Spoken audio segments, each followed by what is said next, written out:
여러분 반갑습니다. 저는 오늘 여러분들하고 그 우주에 대해서 이야기를 나눌 과학탐험가 문경수라고 합니다. 혹시나 그 TV에서 저를 보신 분들은 우리 그 TV에서 나왔던 아저씨가 지금 저기 왜 서 있나 되게 의아할 수도 있는데요. 저는 그 직업을 방금 말씀드린 것처럼 과학탐험가라는 직업을 가지고서 지난 20년 동안 지구상의 여러 곳들을 탐험했던 경험들을 가지고 있는데요. 오늘 제가 여러분들하고 나눌 이야기는 바로 우주에 대한 이야기입니다. 그래서 오늘 제목도 나의 코스모스 그리고 당신의 코스모스라는 주제로 제목을 잡았는데요. 아마 우리 친구들이 그 코스모스라는 이야기를 많이 들어봤을 겁니다. 대표적으로 코스모스라는 천문학책이 있죠. 자, 그리고 드레 핀 꽃의 이름도 코스모스지만 이 코스모스라는 단어는 이 우주를 또 다른 형태로 표현하는 그런 용어라고 보시면 될 것 같아요. 자, 그러면 왜 이런 코스모스라는 그 단어, 책들 이런 것들이 우리한테 알려지게 됐냐면 결국 우리 인간은 아주 오랜 전부터 우주에 대해서 관심이 많았습니다. 우주에 가지 못했던 당시에도 사람들은 본능적으로 우주에 관심을 가졌고요. 그리고 아마 그런 관심들은 결국 우리가 이 우주의 먼지에서부터 온 그런 기원까지도 우리가 이제 DNA에 각인되어 있기 때문에 그런 생각을 하지 않나라는 생각을 좀 갖게 됩니다. 자, 그러면 오늘 그 수업에서 여러분들하고 인간이 정말 우주에 가기 이전부터 지금 화성 탐사가 진행되는 현재 시점까지 이 우주 개발의 역사에 대해서 함께 좀 알아보도록 하겠습니다. 네, 오늘 그 첫 번째 호기심은 뭐냐면 인간이 정말 우주에 갈 수 있을까요?입니다.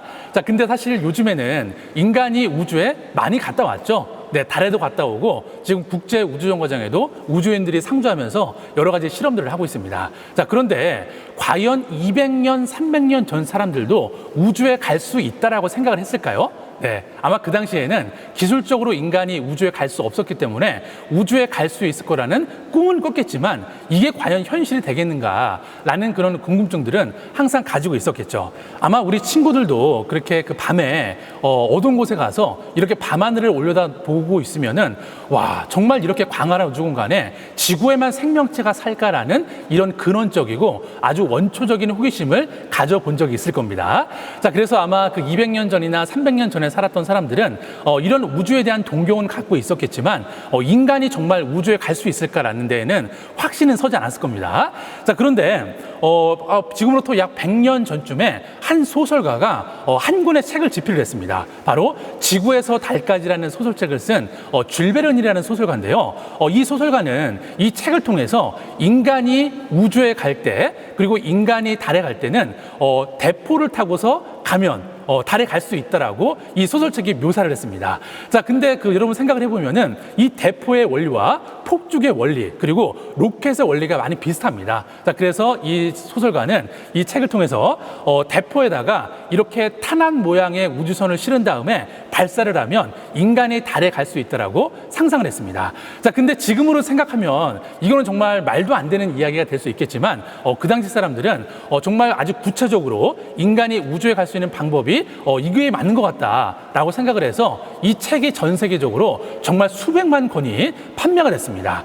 자, 근데 이 책을 봤던 친구들 중에서 두 명의 그 소년들이 있었는데요. 한 명은 러시아에 살고 있었던 초등학생 바로 콘스탄틴 치올kov스키였고요. 그리고 또 다른 한 명은 미국 로켓의 아버지라고 불리는 로버트 고다드였습니다.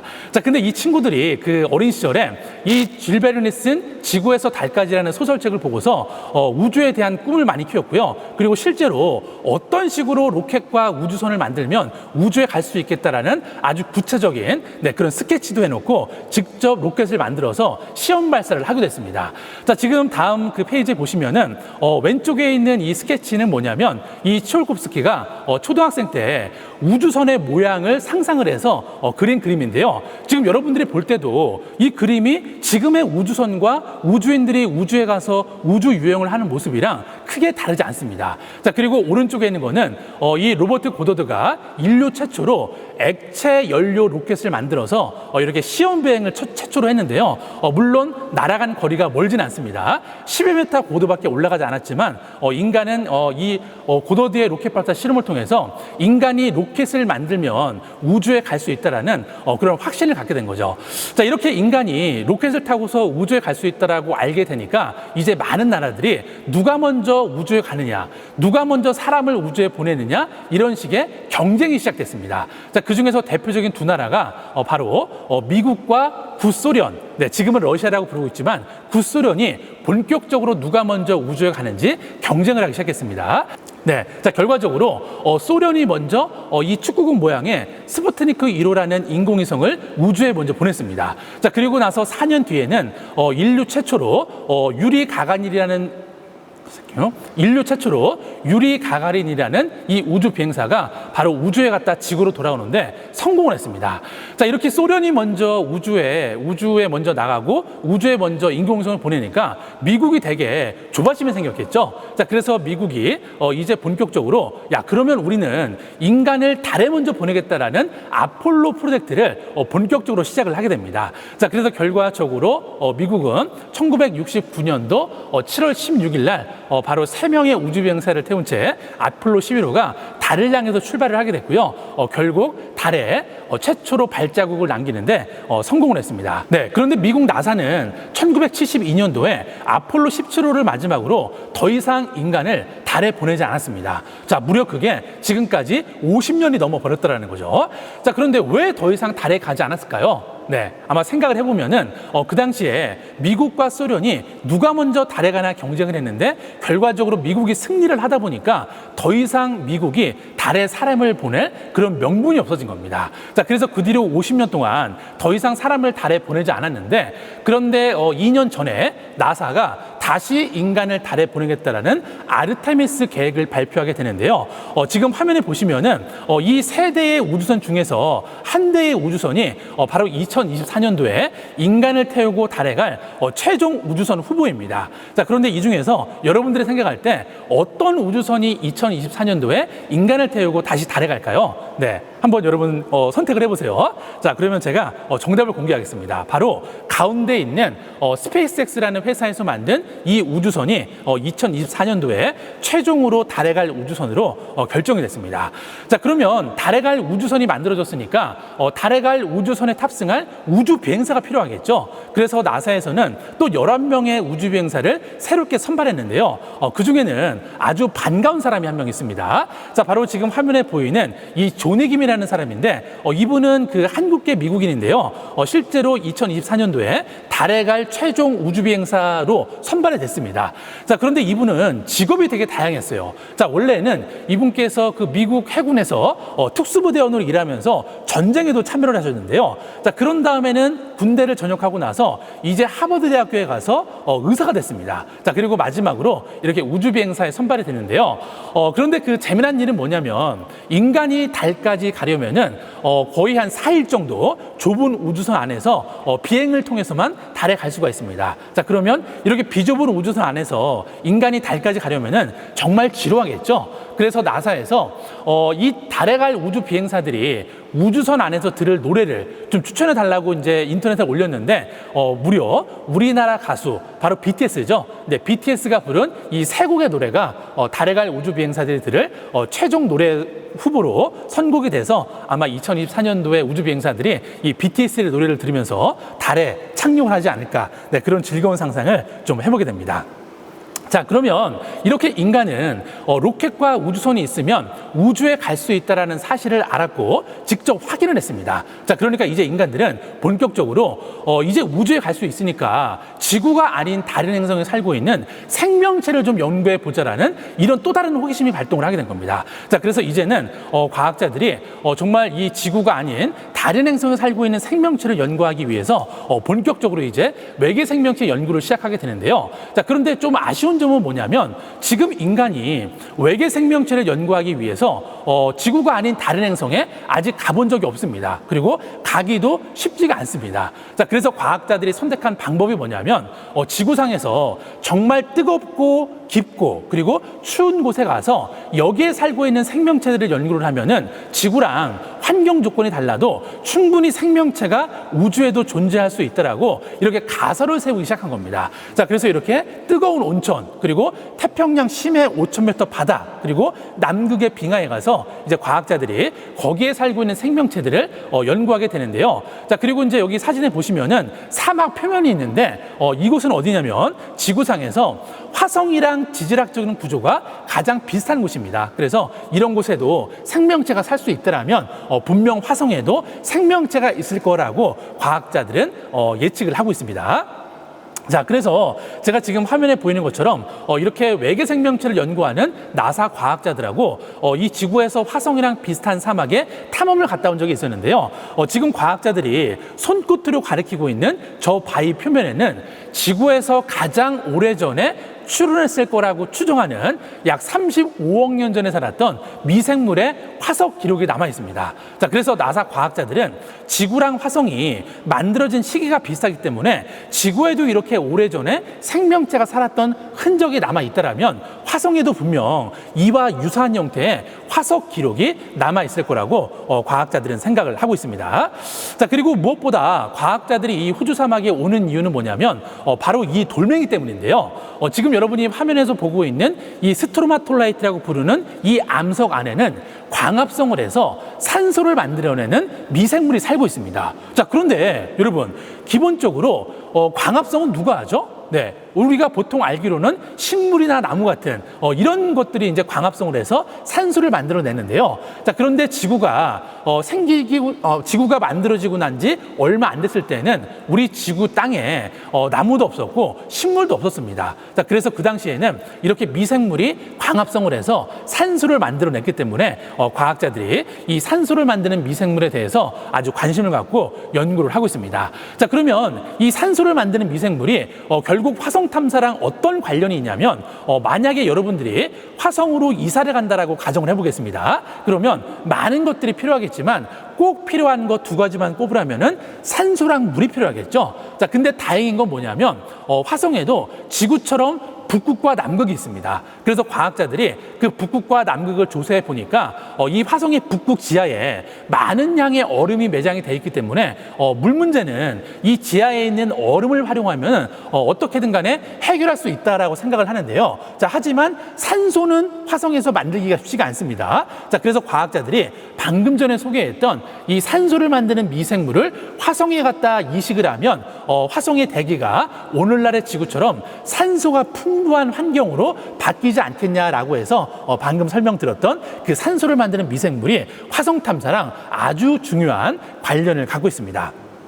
자, 그런데 이제는 더 이상 우리가 화성에 갈 때 산소 걱정은 하지 않아도 될 것 같아요. 왜냐하면 올해 2월 달에 나사에서 작년에 발사한 이 화성 탐사 로봇이 화성에 도착을 했는데요. 이 탐사 로봇 안에는 몫이라고 부르는 산소 발생 장치가 있습니다. 자, 이건 어떤 원리냐? 화성 대기에는 이산화탄소가 가득 차 있는데요. 그 이산화탄소에서 산소를 분리해내는데 성공을 했습니다. 자, 그래서 앞으로는 우리 인간이 화성에 갔을 때 미생물을 가져가지 않더라도 이렇게 산소 발생 장치를 통해서 산소를 만들어서 우리가 호흡할 수 있는 시대가 이제 왔다라는 거죠. 자, 그러면 이제 세 번째 호기심으로 가보겠습니다. 자, 이렇게 그 지구에서 이제 화성 탐사를 하기 위한 연구와 그리고 훈련을 마친 과학자들은 이제 그러면 우리가 이렇게 지구에도 아주 극한 환경에 생명체가 살고 있다는 걸 확인했으니까 이번에는 우리가 화성 탐사 로봇을 만들어서 화성으로 한번 보내보자라는 거죠. 그래서 실제 화성에 생명체가 살고 있는지 아니면 생명체가 살았던 흔적이 남아 있는지 그거를 한번 알아보고 싶어서 이제 과학자들이 로봇을 만들어서 화성으로 보내게 됩니다. 자, 그러면 화성으로 잠깐 여행을 떠나보도록 하겠습니다.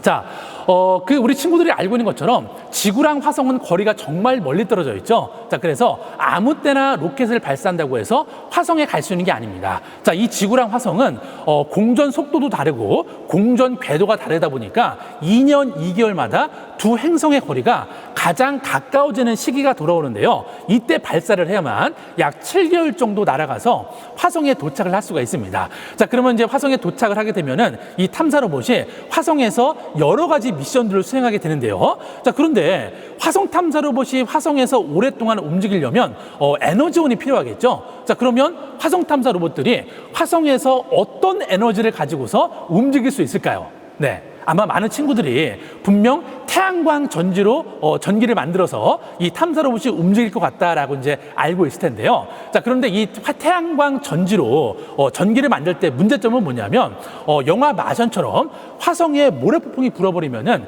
이 태양광 전지가 모래먼지에 덮여서 충전이 되지 않습니다. 자, 그래서 요즘에는 이렇게 탐사 로봇에다가 원자력 배터리를 달아서 이렇게 안정적으로 오랫동안 전기를 공급할 수 있는 그런 방법을 마련해 냈는데요. 자, 그럼에도 불구하고 이 태양광 전지는 여전히 화성 탐사에서 전기를 만드는데 아주 중요하게 쓰이고 있습니다. 자, 그런데 문제는 뭐냐면 일단 태양광 전지로 전기를 많이 만들어내려면 태양광 전지판의 크기가 커야 됩니다. 자, 근데 크기가 크면은 이거를 탐사 로봇이나 우주선에 장착하는 게 힘들어요. 자, 그래서 나사 과학자들이 고민을 했습니다. 이렇게 커다란 태양광 전지판을 어떻게 작게 만들어서 화성으로 가져갈 수 있을까라고 고민을 하다가 좋은 아이디어가 떠올랐는데요. 자, 바로 세계 최고의 종이접기 전문가들을 찾아가서 한번 부탁을 했어요. 자, 우리가 이렇게 태양광 전지를 만들었는데 너무 크니까 이걸 조금 자그맣게 만들어주세요라고 부탁을 했더니 이 종이접기 전문가들이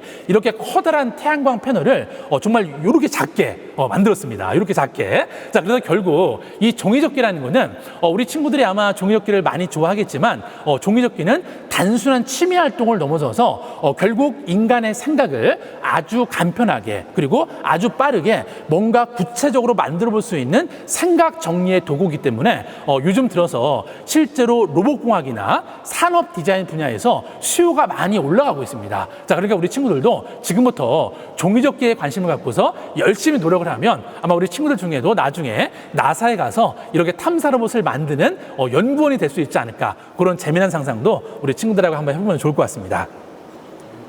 자, 그러면 이 화성 탐사 로봇이 화성에 도착을 해서 어떤 미션들을 수행하는지 간단하게만 좀 알아보겠습니다. 자, 가장 중요한 첫 번째 미션은 바로 화성에 아주 과거에 살았던 생명체의 흔적을 찾는 일입니다. 자, 근데 일단 화성은 지금 현재는 생명체가 살기에는 아주 척박한 환경입니다. 자, 그런데 아주 오래전에는 화성에도 이렇게 분화구 안에 물이 가득 차 있는 이런 호수가 존재했습니다. 그래서 과학자들은 아주 오래전에 화성의 호수 지역에 탐사 로봇을 보내게 되면은 아무래도 호수였다라면 그 당시에 이 물 속에 미생물이 많이 살았기 때문에 지금도 이 물이 없지만 이 호수였던 이 분화구 바닥에는 미생물의 흔적이 남아 있을 거라고 추정을 하기 때문에 과학자들은 아주 오래전에 화성의 호수였던 이 예제로 분화구의 탐사 로봇을 보내서 화성에 생명체가 있는지 혹은 생명체의 흔적이 있는지 지금 연구를 하고 있습니다. 자, 그리고 두 번째 미션은 뭐냐면 바로 화성에 드론을 가지고 가서 드론을 비행을 하는 겁니다. 자, 그런데 우리 친구들 생각할 때 아니 나도 드론을 조종해 본 적이 있는데 화성에 드론을 가지고 가서 조종하는 게 뭐 그렇게 어려운 일인가요? 라고 이제 생각할 수가 있는데요. 어려운 일이 맞습니다. 왜냐하면 아무리 작은 비행기라도 반복적으로 상승과 하강을 하려면 양력이라는 힘이 필요한데요. 자, 하지만 안타깝게도 화성은 지구 대기 밀도의 1%밖에 되지 않기 때문에 양력이 존재하지 않습니다. 즉 공기가 없기 때문에 지구에서 만든 이 탐사 드론을 화성에 가져가면은 비행을 할 수가 없습니다. 왜냐하면 프로펠러가 회전을 해도 밀어낼 수 있는 공기가 없기 때문이죠. 자, 그래서 과학자들이 이 문제를 어떻게 해결했냐면 일단 화성에서 비행을 하려면 이 프로펠러의 회전을 최대한 많이 돌려야 됩니다. 자, 그래서 보통 지구에 있는 헬리콥터가 1분에 프로펠러가 500회 정도 회전을 하게 되는데요. 근데 이 화성에 보낸 이 탐사 드론은 무려 1분에 2,500번이나 넘게 회전을 해서 인공적으로 양력을 만들어서 이 공기를 밀어내서 이렇게 하늘에서 비행을 하게 됩니다. 자, 그런데 정말 그 운이 좋게도 올해 그 4월 달에 이 화성에 가지고 간 드론이 실제 화성 대기로 이렇게 비행을 하는데 성공을 했기 때문에 아마 앞으로 화성 탐사에는 탐사 로봇만 탐사를 하는 게 아니고 이렇게 드론이 탐사 로봇이 갈 수 없는 그런 어려운 지형에까지 날아가서 아주 여러 가지 사진도 찍고 여러 가지 화성에 대해서 연구를 할 거기 때문에 아마 앞으로 우리가 화성에 대해서 더 많은 것들을 알 수 있지 않을까라고 많은 과학자들이 기대를 하고 있습니다. 네. 자, 그래서 이렇게 인류는 그 지난 60년 동안 총 6대의 탐사 로봇을 화성에 보냈습니다. 그래서 화성에는 과거에 물이 흘렀던 흔적도 발견이 됐고요. 그리고 생명체의 재료가 되는 뭐 탄소라든지 질소라든지 인 같은 이런 원소들이 발견이 됐고, 심지어 화성 대기에서 메탄가스까지 발견이 됐습니다. 그래서 과학자들은 아직도 화성에 생명체가 살고 있지 않나라는 기대감이 많이 올라가고 있는데요. 자, 그래서 과학자들이 앞으로 더 많은 탐사 로봇들을 화성에 보내게 될 건데, 자, 근데 과학자들은 여기에서 호기심을 멈추지 않고 마지막 호기심을 갖게 됩니다. 자, 그러면 인간이 화성에 가려면 우리가 어떤 준비나 어떤 훈련들을 하면 될까라는 호기심을 갖게 됩니다. 자, 물론 지금도 사람을 화성에 보내는 것보다 로봇을 보내는 게 더 안전하고 비용도 적게 듭니다. 자, 그럼에도 불구하고 과학자들이 화성에 가려는 이유는 뭐냐면, 제가 직접 물어봤는데요. 아무리 로봇 기술이 발달해도 인간만이 갖고 있는 어떤 사물을 봤을 때 그걸 보고 판단하는 이런 판단 능력, 그리고 직감, 이런 것들은 로봇이 대체할 수 없다라는 거죠. 그래서 힘이 들고 어렵더라도 인간이 꼭 화성에 가서 직접 우주복을 입고 화성을 탐험해 보고 싶기 때문에 나사에서는 20년 전부터 인간을 화성에 보내기 위한 화성 유인 탐사 프로젝트를 비밀리에 수행을 하고 있는데요. 자, 그러면 그 현장으로 마지막 탐험을 떠나보도록 하겠습니다.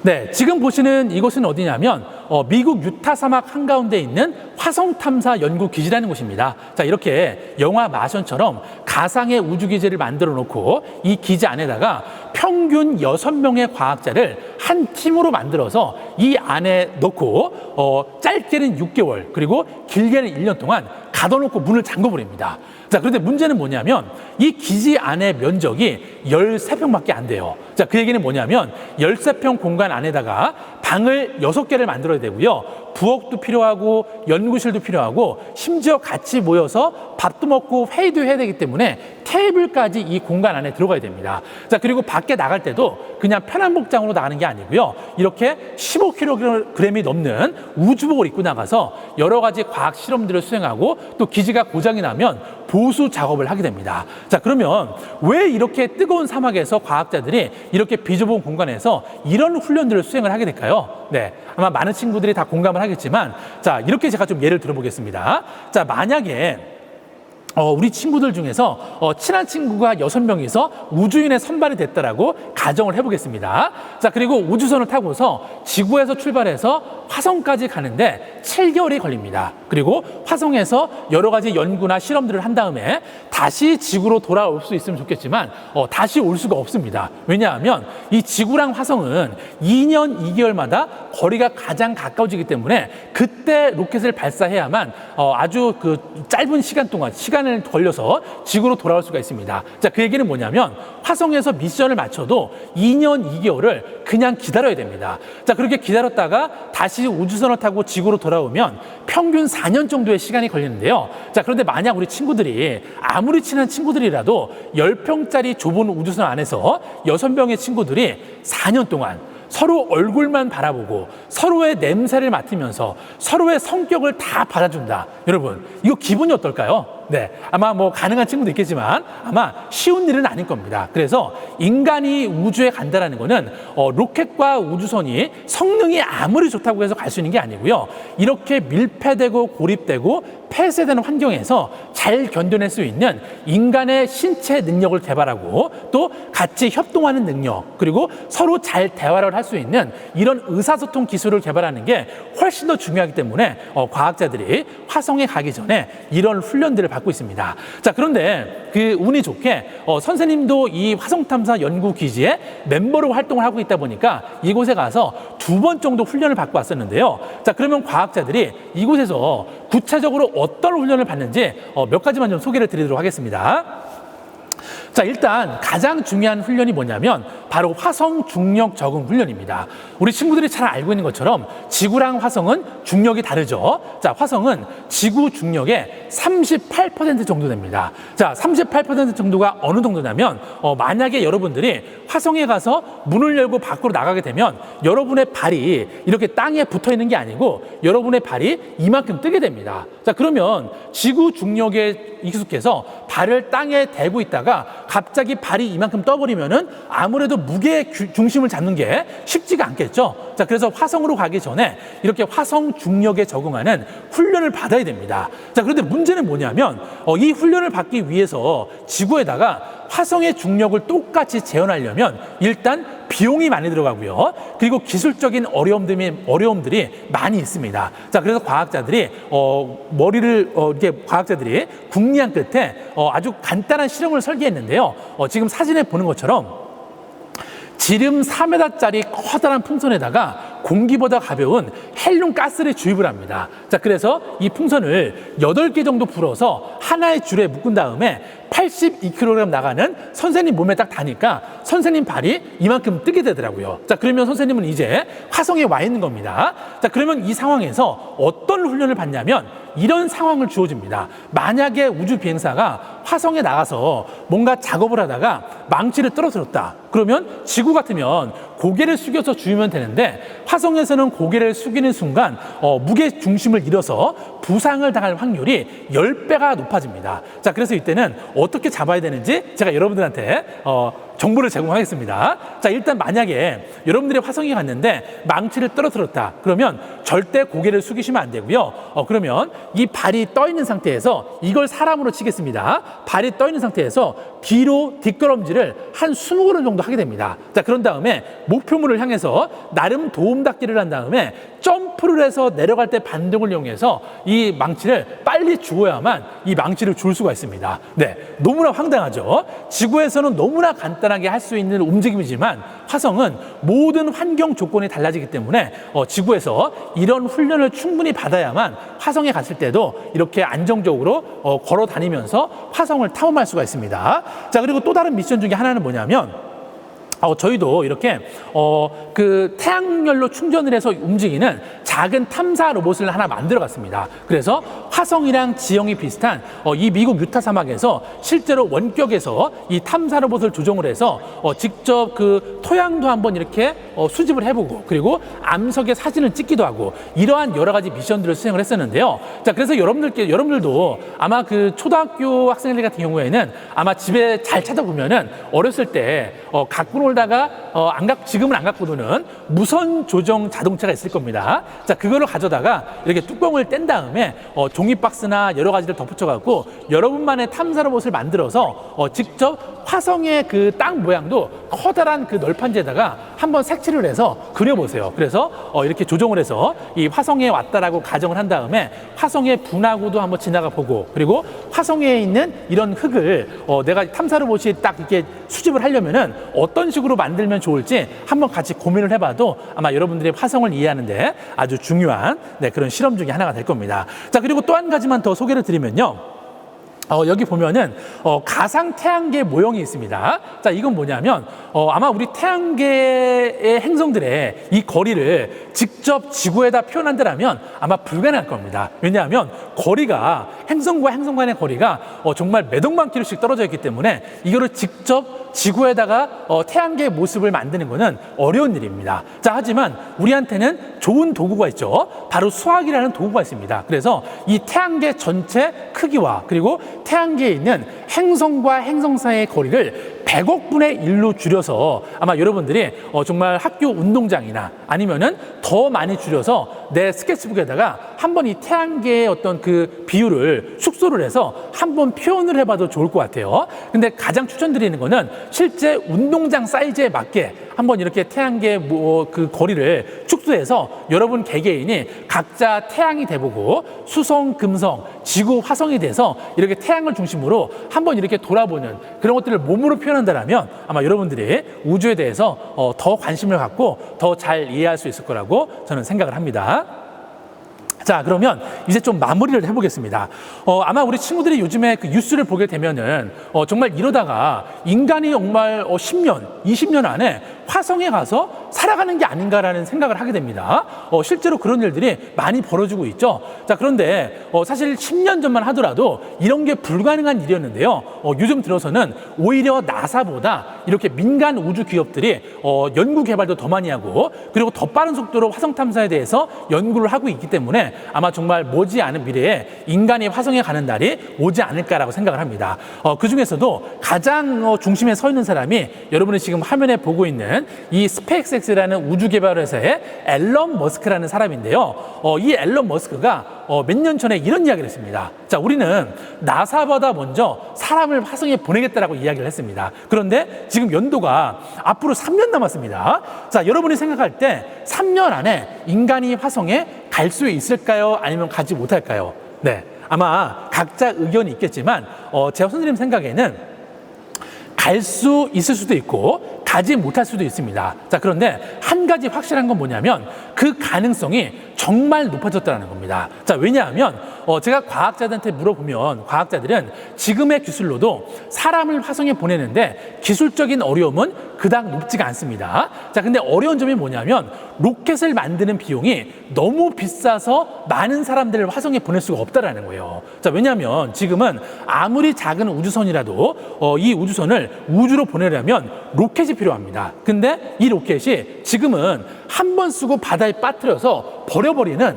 이런 상황이에요. 그러니까 우주선을 우주로 보낼 때마다 약 5천억 원이 넘는 로켓을 새로 만들어야만 우주선이 우주로 갈 수가 있습니다. 자, 그래서 비싸기 때문에 아직 많은 사람들이 우주에 가지 못하는 겁니다. 자, 그런데 지금 화면에 보이는 이 앨런 머스크가 약 20년 전에 그러면 로켓을 한 번 쓰고 버릴 게 아니라 재사용 가능하게 만들면은 로켓 만드는 비용을 지금보다 100분의 1 수준으로 낮출 수 있다라고 이야기를 했습니다. 자, 이건 무슨 얘기냐면 로켓에 우주선을 실은 다음에 우주로 보낸 다음에 바다로 빠뜨려서 쓰레기 처리되는 게 아니고 이 로켓이 다시 역추진을 해서 발사대로 돌아오면 다시 연료를 채우고 다시 발사를 하고 다시 돌아오면 이렇게 재사용이 가능하다라는 거죠. 자, 그러면 이제는 로켓 만드는 비용을 100분의 1 수준으로 낮출 수 있다라고 이야기를 했는데 실제로 지난 한 6년 전에 이 재사용 가능한 로켓 개발에 성공을 했고요. 그 뒤로 지금까지 무려 100번이 넘게 로켓을 재사용하는 데 성공을 했기 때문에 아마 화성에 인간이 가는 것도 아마 더 이상 공상과학 이야기가 아니라 아마 머지않은 미래에 우리가 마주할 현실이 되지 않을까라는 생각을 해보게 됩니다. 네. 자, 그러면 이제 좀 마무리를 좀 해볼 텐데요. 우리 친구들이 지금 보는 이 사진은 뭐냐면, 지난 수십 년간 나사 과학자들이 명왕성의 이미지를 관측한 이미지의 변천사입니다. 자, 근데 96년도에 명왕성의 사진을 보니까 약간 흐릿하죠? 정확하게 명왕성이 어떤 모양인지 알 수가 없었습니다. 자, 그런데 10년쯤 지나고 나니까 기술이 발달해서 이제 명왕성도 작지만 태양빛을 반사해서 빛을 내는 작은 행성이다라는 게 밝혀졌고요. 드디어 6년 전에 나사의 탐사선이 명왕성 가까이에 가서 명왕성의 이미지를 딱 찍어보니까 이렇게 하트 무늬를 품고 있는 아주 아름답고 귀여운 행성이었습니다. 자, 그런데 지금 이 명왕성은 우리 태양계에서 퇴출이 됐죠. 네, 왜냐하면 이 명왕성은 태양계 행성이 되기 위한 조건을 충족하지 못하기 때문에 2005년도에 우리 태양계에서 빠지게 됐습니다. 자, 그런데 제가 이 사진을 보여드린 이유는 뭐냐면요. 결국 여러분 잘 보세요. 2015년도에 이 선명한 명왕성의 이미지를 관측하기 위해서 거의 시간이 20년이 넘게 걸렸습니다. 자, 그리고 더 놀라운 사실은 뭐냐면 96년도에 이 명왕성 관측 프로젝트에 참여했던 과학자들이 지금까지도 단 한 명도 바뀌지 않았습니다.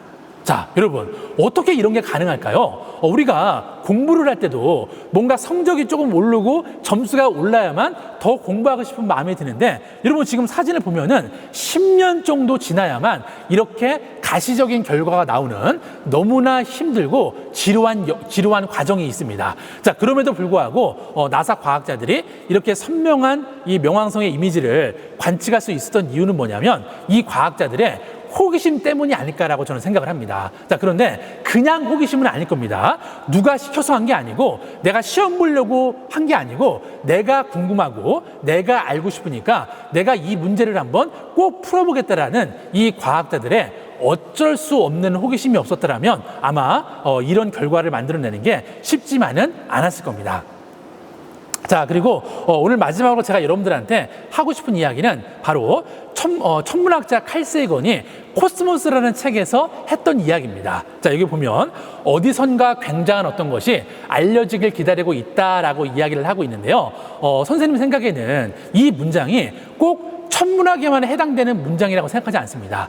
제 생각에는 우리 친구들 개개인이 관심 있어 하는 분야, 그리고 관심 분야를 넘어서서 아마 우리 친구들의 인생에 있어서도 저는 이 문장이 그대로 적용 가능하다고 생각이 드는데요. 자, 하지만 한 가지 우리 친구들이 꼭 지켜야 될 건 있습니다. 자, 어떤 거냐면 굉장한 어떤 것이 알려지길 기다리고 있는데 가만히 앉아 있으면 알려지지 않겠죠. 네, 그래서 뭔가 새로운 걸 찾아서 탐험도 떠나야 되고 또 새로운 분야에 대해서 내가 관심을 갖고 공부하는 노력도 필요할 겁니다. 자, 그런데 아마 우리 친구들이 이렇게 막 학원도 다니고 학교 수업도 받고 하다 보면은 바빠서 이렇게 막 탐험을 떠나기도 어려울 거고 뭔가 새로운 분야에 관심을 갖기도 어렵지 않을까라고 저는 생각을 해요. 자, 하지만 제가 여러분들한테 방법을 하나 알려드리겠습니다. 자, 여러분, 탐험이라는 게 꼭 비행기 타고 멀리 간다라고 해서 저는 탐험이라고 생각하지 않습니다. 여러분, 탐험이라는 거는 우리 일상생활 속에서 아주 작고 우연한 발견, 이를테면 사계절이 변해가는 모습, 그리고 화분에 씨앗을 심었는데 이 씨앗의 줄기가 점점 커가는 모습, 그리고 여러분이 도서관이나 서점에 갔는데 내가 정말 읽고 싶은 책을 찾았을 때 느끼는 그런 기쁨, 자, 이런 것들을 통해서 여러분들의 생각이 바뀌고 그리고 여러분들의 그 생각이 작은 행동으로 이어질 수 있다면 저는 이것이야말로 우리 친구들한테 어울리는 새로운 탐험의 정의가 아닐까라는 말씀을 드리고 싶습니다. 자, 그리고 이제 마지막으로 아마 요즘 코로나 때문에 우리 친구들이 뭐 여행도 못 가고 이렇게 집에 있는 시간들이 많을 텐데요. 저는 이런 시간이 오히려 힘든 시기인 건 맞습니다. 힘든 시기인 건 맞지만 오히려 우리 친구들이 이런 상상을 해보면 좋을 것 같아요. 내가 지금 우주선을 타고서 우주를 비행하고 있다. 그리고 이 우주에서는 딱히 할 게 없으니까 이 우주선 안에서 내가 여러 가지 책들을 보면서 내 지식을 키워가고 내 상상력과 호기심을 키워가는 시간이다라고 한번 상상을 해본다면 이렇게 코로나로 우리가 어려움을 겪고 있지만 조금 더 슬기롭게 이 코로나 상황에 우리 친구들이 대처하는 또 재미난 그런 어떤 활동이 아닐까라는 말씀을 드리면서 네, 오늘 강의를 마무리하도록 하겠습니다. 네, 감사합니다.